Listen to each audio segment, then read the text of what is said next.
Cameraman? Question? Yeah. Is that the pre-glued veneer or no? No. Pre-glued veneer, originally I had bumped into some, my friend had gave me some, and I figured I'll just sand the glue off and I'll use it. Doesn't work.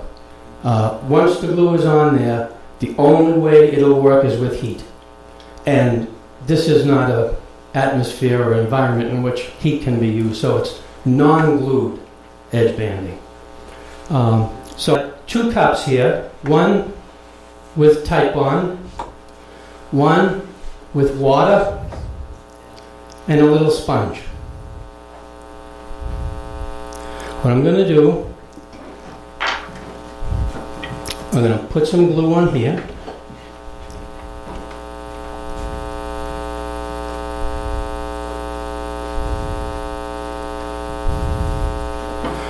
And I'm going to put some glue on the edge of the semicircle.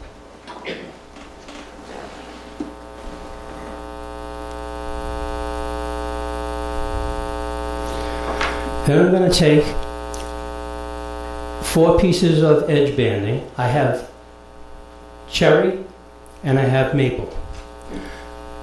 For this project, I wanted to use just 2 different colors of veneer. On the Crazy Bowl, I had some dyed veneer that was yellow, blue, green, red, white, and I just went crazy and used them all randomly. And it's pretty distinctive. For this bowl, for this demonstration, I'm going to use 4 pieces. Because they came off a roll, they're a little bent. As you can see, they have a natural curve to them. I always hold it with the curve facing me. So this would be concave. So what I try to do is set up the veneer in sequence the way I want the filler to be. So here I have 4 pieces of veneer. Because we're using maple and a maple body and a maple plug, I'm using the dark colors on the outside and the 2 strips of maple on the inside.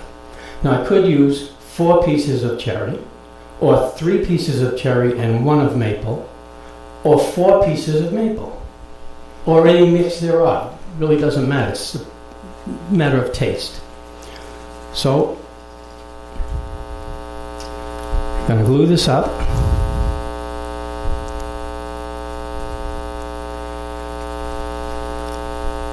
Take a piece of maple, just put it on.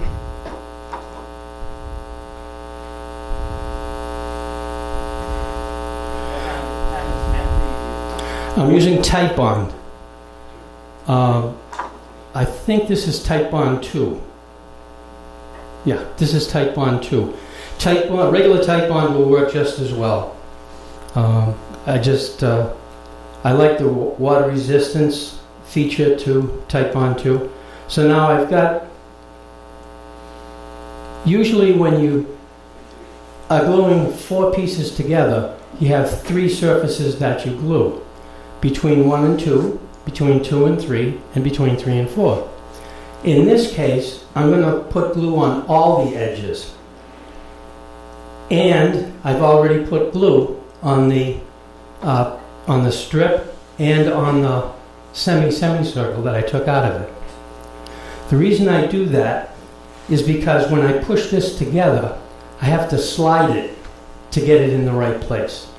If you don't use a lot of glue, it's going to grab and you won't be able to move it.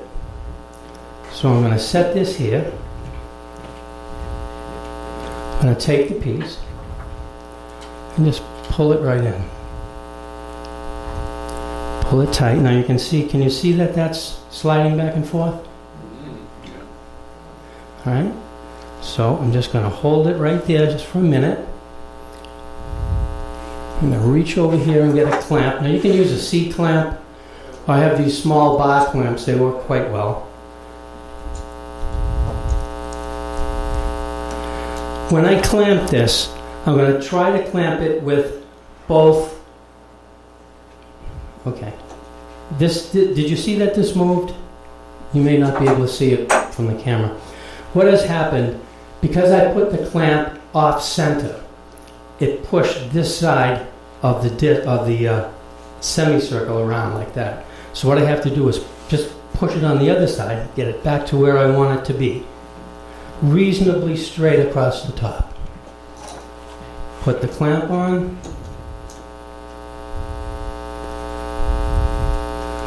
Okay, shift it again. There we go. And snug it down. Wipe off the excess with my finger.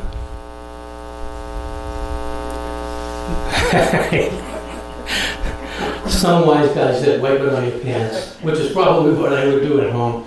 And wipe off the bottom.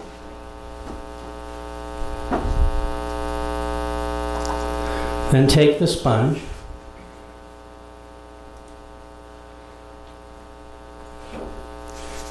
Wipe off the glue on the bottom. Wipe off the glue on the top.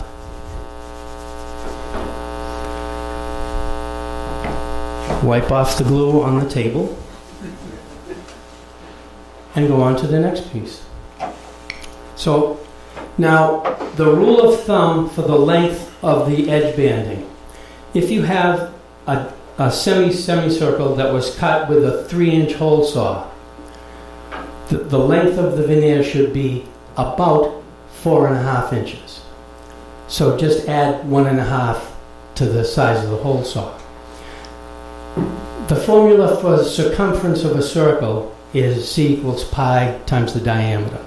So the diameter is 3 inches, times pi would be a little over 9 inches, but we're only using less than half of the circumference. So you don't need the whole 9 inches, you only need 4.5. It has to stick out a little bit, like it does here. Otherwise, you just can't, you don't have anything to hold it with and to move it with. So after all this is done, I go over to the bandsaw and I just snip them all off, and then take it to the table saw and run it through and rip the edge clean. Once that edge is clean, I turn it over and start on the other side. Now on this one, let's start this way. Up here, I used mostly 2-inch hole saws, except over here I put in a 3, and over here I put in a 3. What I'm going to do now is take this over to the chop saw and cut it, and you'll see how, you see these 3 together here, right here, and these 3 sort of a lacy pattern. That's going to get destroyed when we cut it up. But that's the way this thing works. So I've set the saw for a diameter about which I have no idea. Let's see.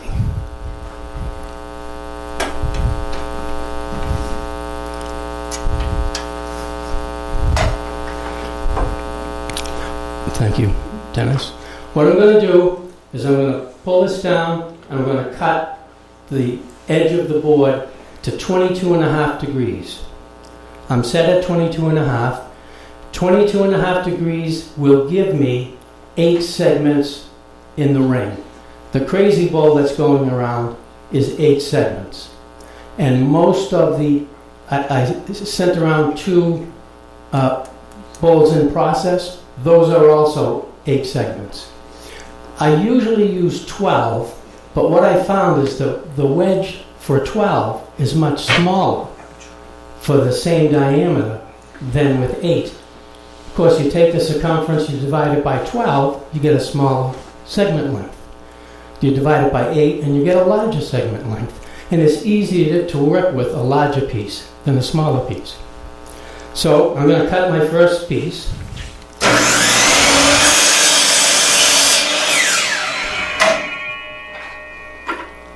That's scrap. Flip the board over, set it in, hold it down.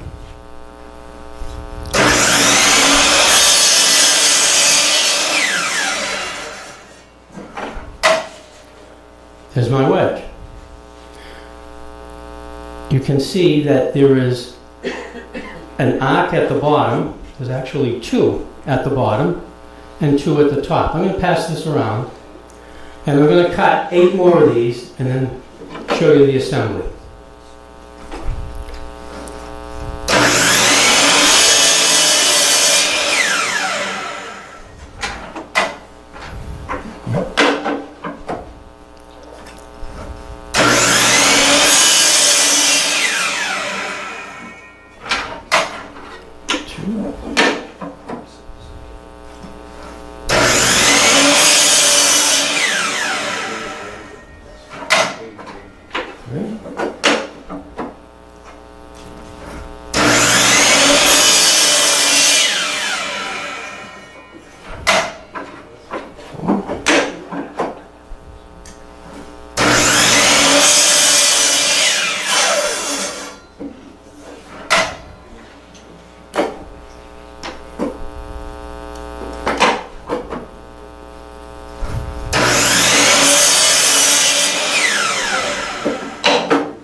Now these 8 wedges, when glued together, will form a ring, just like the 2 rings on the Crazy Bowl.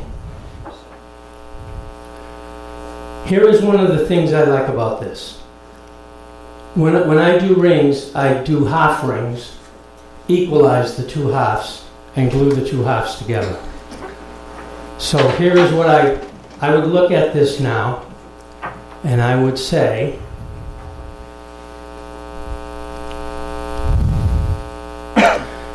this piece right here, I wish I could angle this up a little bit so you could see it a little better. Do you have any masking tape? Is there any masking tape in the house? I know there's some in the back somewhere, isn't it, Mike? Okay. Let's try this. I don't have any masking tape.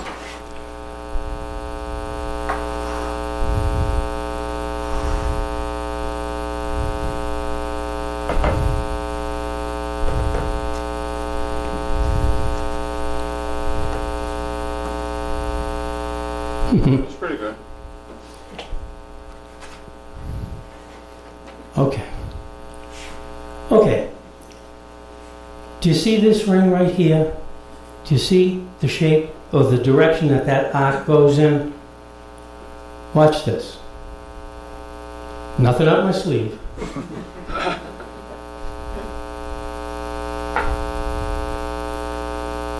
Now the arc goes in the other direction.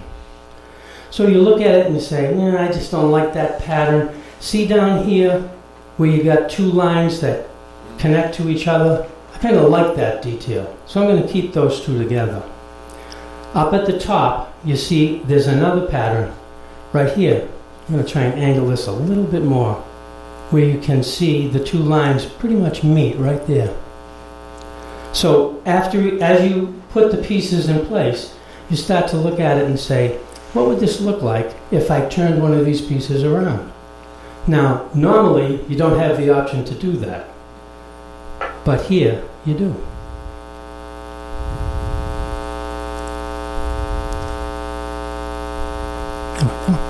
Now, on the Crazy Bowl that I made, after I assembled it, I liked the looks of the octagon at the top, the 8-sided shape. I didn't turn the top to get round.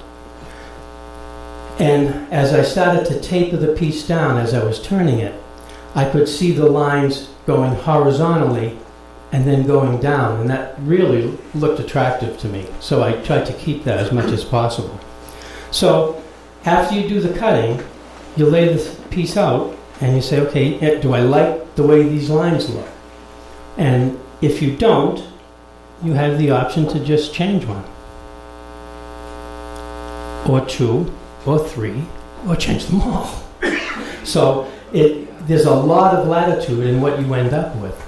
When you begin this, you have no idea what it's going to look like at the end. Because you don't, as you're